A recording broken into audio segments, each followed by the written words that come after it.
নমস্কার।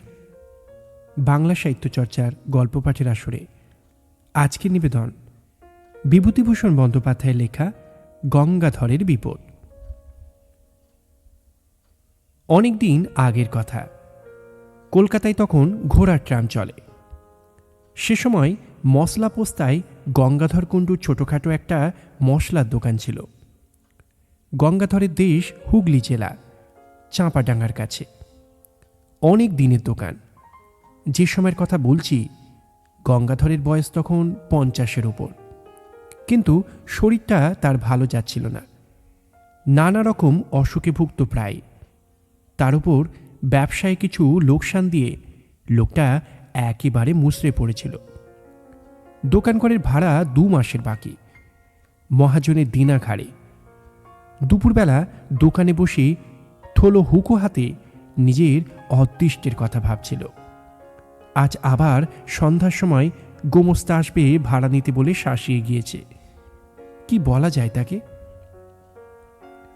এক পুরানো পরিচিত মহাজনের কথা তার মনে পড়ে গেল। তার নাম খোদাদাত খাঁ। পেশোয়ারি মুসলমান, মেটে বুরুজে থাকে। আগে গঙ্গাধরের লেনদেন ছিল তার সঙ্গে। কয়েকবার টাকা নিয়েছে, শোধও করেছে। কিন্তু সুদের হার বড় বেশি বলে ইদানিং বছর কয়েক গঙ্গাধর সেদিকে যায়নি। ভেবেচিন্তে সে মেটে বুরুজেই রওনা হলো। সুদ বেশি বলে আর উপায় কি? টাকা না আনলেই নয় আজ সন্ধ্যার মধ্যে। মেটে বুরুজে গিয়ে খোদাদাত খাঁয়ের নতুন বাসা খুঁজে বার করতে, টাকা নিতে, গল্পগুজব করতে দেরি হয়ে গেল। খিদিরপুরের কাটিগঙ্গা পার হয়ে এসে ট্রাম ধরবে। হনহন করে হেঁটে আসছে। এমন সময় একজন লোক তাকে ডেকে বললে, এ সাহেব, ইধার শুনিয়ে তো জরা। সন্ধ্যা হয়ে গিয়েছে। যেখান থেকে লোকটা তাকে ডাকলে সেখানে কতকগুলো গাছপালায় বেশ একটু অন্ধকার। স্থানটা নির্জন। তার উপরে আবার তার সঙ্গে রয়েছে টাকা। গঙ্গাধরের মনে একটু সন্দেহ যে না হলো এমন নয়, কিন্তু উপায় নেই। লোকটা এগিয়ে এলো। ওই গাছগুলোর তলায় সে যেন তারই প্রতীক্ষায় দাঁড়িয়েছিল। লোকটা খুব লম্বা, মাথায় ঝাঁকড়া ঝাঁকড়া চুল ঘাড়ের উপর পড়েছে। মুখটা ভালো দেখা যাচ্ছে না। পরনে ঢিলে ইজের ও আলখাল্লা। সে কাছে এসে সুর নিচু করে হিন্দিতে ও ভাঙা বাংলায় মিলিয়ে বললে, বাবু, সস্তায় মাল কিনবেন? গঙ্গাধর আশ্চর্য হয়ে বললে, কি মাল? লোকটা চারিদিকে চেয়ে বললে, এখানে হবে না বাবু, পুলিশ ঘুরছে, আমার সঙ্গে আসুন। ঝুপসি গাছের তলায় এক জায়গায় অন্ধকার খুব ঘন। সেখানে গিয়ে লোকটা বললে, জিনিসটা কোকেন, খুব সস্তায় পাবেন, ডিউটি ছুট মাল, লুকিয়ে দেব। গঙ্গাধর চমকে উঠল। সে কখনো ও ব্যবসা করেনি। ডিউটি ছুট কোকেন, কি সর্বনেশে জিনিস! ভালো লোকের পাল্লাই পড়েছে। না, সে কিনবে না। লোকটা সম্ভবত পাঞ্জাবি মুসলমান, বাংলা বলতে পারে, তবে বেশ একটু বাঁকা। সে অনুনয় সুরে বললে, বাবু, আপনি নিন, আপনার ভালো হবে, সে কি করিতে দেব? আমার মুশকিল হয়েছে, আমি মাল বিক্রির লোক খুঁজে পাচ্ছি না।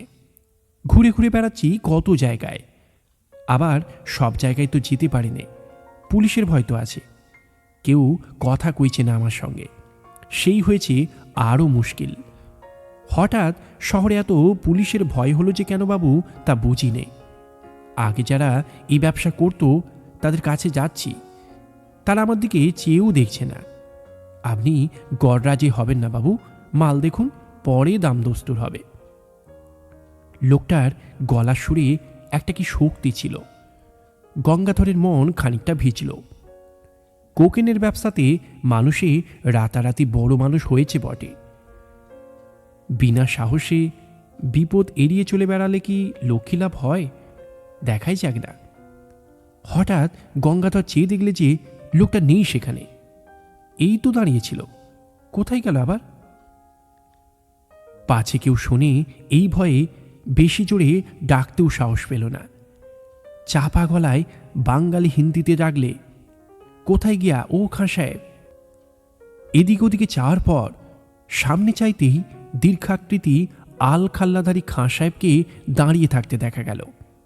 গঙ্গাধর বললে, জলদি বলো, রাত হো গিয়া, অনেক দূর জানে হোগা। কি একটা যেন ঢাকবার জন্য লোকটি প্রাণপণে চেষ্টা করছে। বললে, আমার সঙ্গে এসো, মাল দেখাবো। দুজনে কাটিগঙ্গার ধারে ধারে অনেক দূর গেল। যে সময়ের কথা বলছি তখন ওদিকে অত লোকজন ছিল না। মাঝে মাঝে জোয়ার নেমে যাওয়াতে বড় বড় ভর ও নৌকা ডাঙায় কাদার উপর পড়ে আছে। দু একটা করাতের কারখানা, তাও দূরে দূরে। জলের ধারে নোনা চাঁদা কাঁটার বন। পেছনে অনেক দূরে খিদিরপুর বাজারের আলো দেখা যাচ্ছে।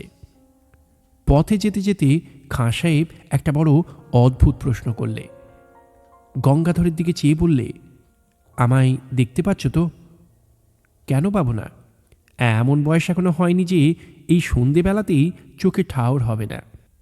একবার গঙ্গাধর জিজ্ঞেস করলে, তোমার ডেরা কোথায় খাঁ সাহেব? লোকটা চকিতে পিছন ফিরে সন্দিগ্ধ দৃষ্টিতে চেয়ে বললে, কেন, সে তোমার কি দরকার? পুলিশে ধরিয়ে দেবে ভেবে থাকো যদি, তবে ভালো হবে না যেন। মাল দেব, তুমি টাকা দেবে, মাল নিয়ে চলে যাবে। আমার বাসার খোঁজে তোমার কি কাজ? লোকটার চোখের চাউনি কি অদ্ভুত। গঙ্গাধর অস্বস্তি বোধ করলে।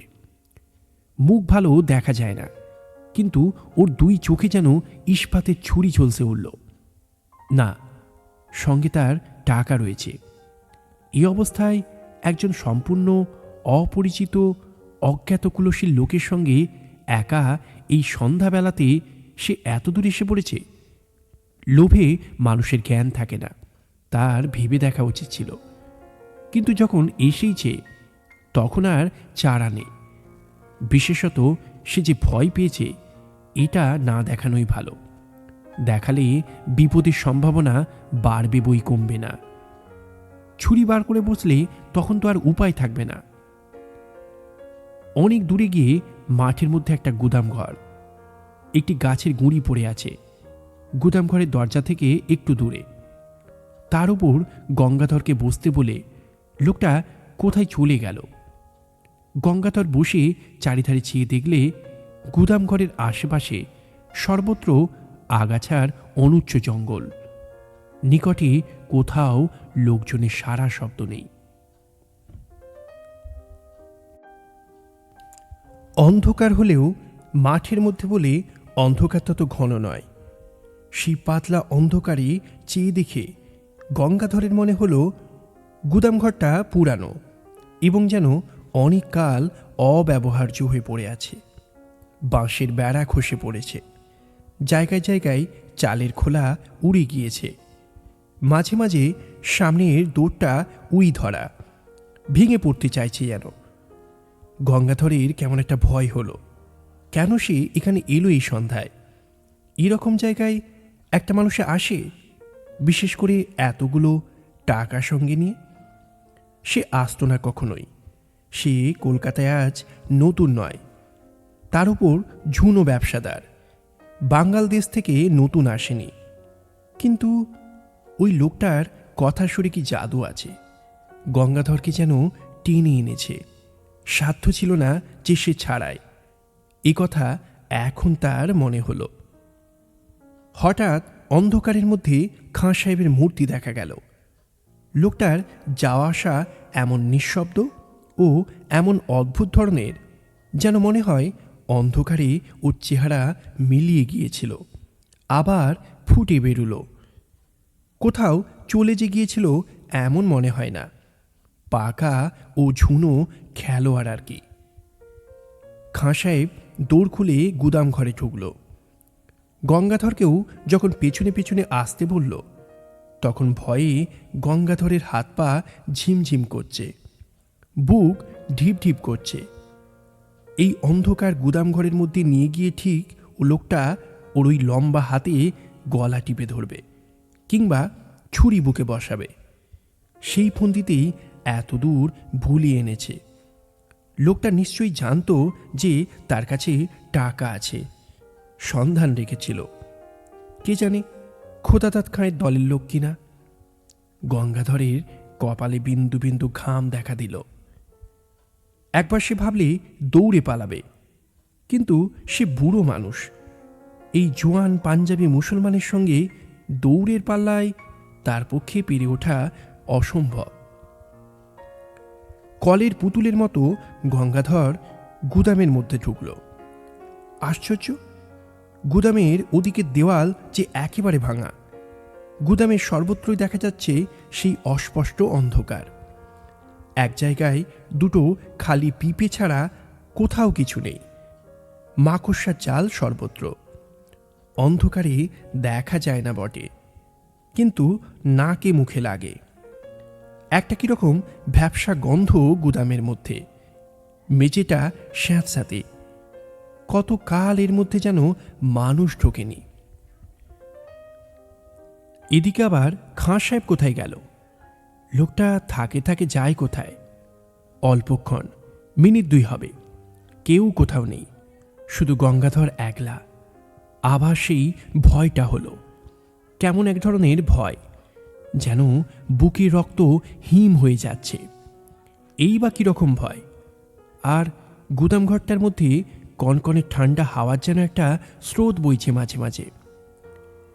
মিনিট 2 পরেই খাঁ সাহেব এই তো আধো অন্ধকারের মধ্যে সামনেই দাঁড়িয়ে। হঠাৎ আবার একটা অদ্ভুত কথা বললে খাঁ সাহেব। বললে, তুমি কালা নাকি? এত কথা বলছি শুনতে পাচ্ছ না? কথার উত্তর দিচ্ছ না কেন? কোকেন যে জায়গায় বললাম তা দেখতে পেয়েছ? শাবলের চার দিয়ে তুলতে বললাম পিপে দুটা। হাঁ করে সঙ্গের মতো দাঁড়িয়ে আছো কেন?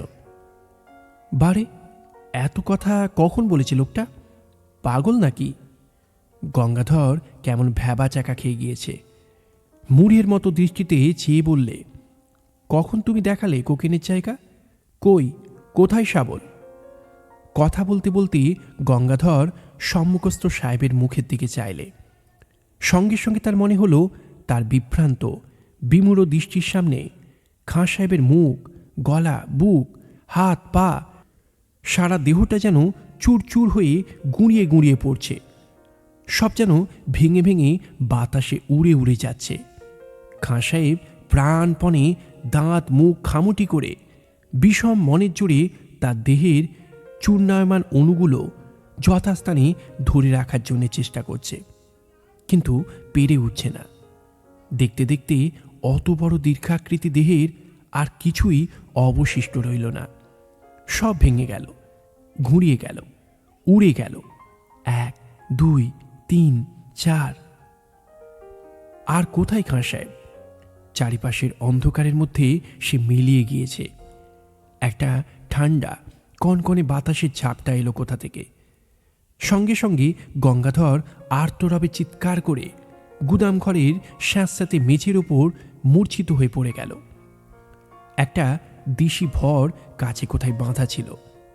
তার মাঝিরা এসে গঙ্গাধরকে অচেতন অবস্থায় তাদের ভরে নিয়ে যায়। তারাই তাকে দোকানে পৌঁছে দেয়। গঙ্গাধরের টাকা ঠিক ছিল, কানাকড়িও খোয়া যায়নি, তবে শরীর শুধরে উঠতে সময় নিয়েছিল। অনেক দিন পর্যন্ত অন্ধকারে সে একা কিছুতেই থাকতে পারত না। মাস 2 পরে মেটে বুরুজের খোদাদাত খাঁর কাছে টাকা শোধ দিতে গিয়ে গঙ্গাধর টাকা নিয়ে যাবার দিন কি ঘটেছিল সেটা বললে। খোদাদাত গল্প শুনে গম্ভীর হয়ে গেল। খানিকক্ষণ চুপ করে থেকে বললে, শাহজি, ও হলো আমির খাঁ। চোরাই কোকেনের খুব বড় ব্যবসাদার ছিল। আজ বছর 15 আগেকার কথা। রমজানের মাসে বেশ কিছু মাল হাতে পায়। তক্তাঘাটের কাছে একখানা জাহাজ ফিরেছিল। সেখান থেকে রাতারাতি কোকেন সরিয়ে ফেলে। জাহাজের লোকের সঙ্গে সার ছিল। কোথায় সে মাল রাখত কেউ জানে না। সেই মাসের মাঝামাঝি হঠাৎ সে খুন হয়। কেন বা কে খুন করলে জানা যায়নি, কেউ ধরাও পড়েনি। তবে দলের লোকেই তাকে খুন করেছিল এটা বোঝা কঠিন নয়। এই পর্যন্ত আমির খাঁর ঘটনা আমি জানি। আমার মনে হয় আমির খাঁ সেই থেকে ঘুরে বেড়াচ্ছে তার মাল বিক্রি করার জন্য। ওর লুকানো কোকেনের বাক্স হয়েছে দুজখের বোঝা। তা বাবু, সে গুদামঘরটা কোথায় তুমি দেখাতে পারবে? গঙ্গাধর অন্ধকারে কোথা দিয়ে সেখানে গিয়েছিল তা তার মনে নেই। মনে থাকলেও সে যেত না। পথে আস্তে আস্তে গঙ্গাধরের মনে পড়ল পুরানো ভাঙা গুদামঘরটার অস্পষ্ট অন্ধকারের মধ্যে আমির খাঁয়ের মুখের সেই হতাশ ও অমানসিক চেষ্টা করেও হেরে যাবার দৃষ্টিটা। হতভাগ্য কি এতদিনেও বোঝেনি সে মারা গিয়েছে? কে উত্তর দেবে? ভগবান তার আত্মাকে শান্তি দিন। বিভূতিভূষণ বন্দ্যোপাধ্যায়ের গল্প গঙ্গাধরের বিপদ। আমাদের গল্প পাঠ ভালো লাগলে চ্যানেলটির সঙ্গে থাকবেন, প্রয়োজনে সাবস্ক্রাইব করবেন। সঙ্গে থাকার জন্য সবাইকে ধন্যবাদ।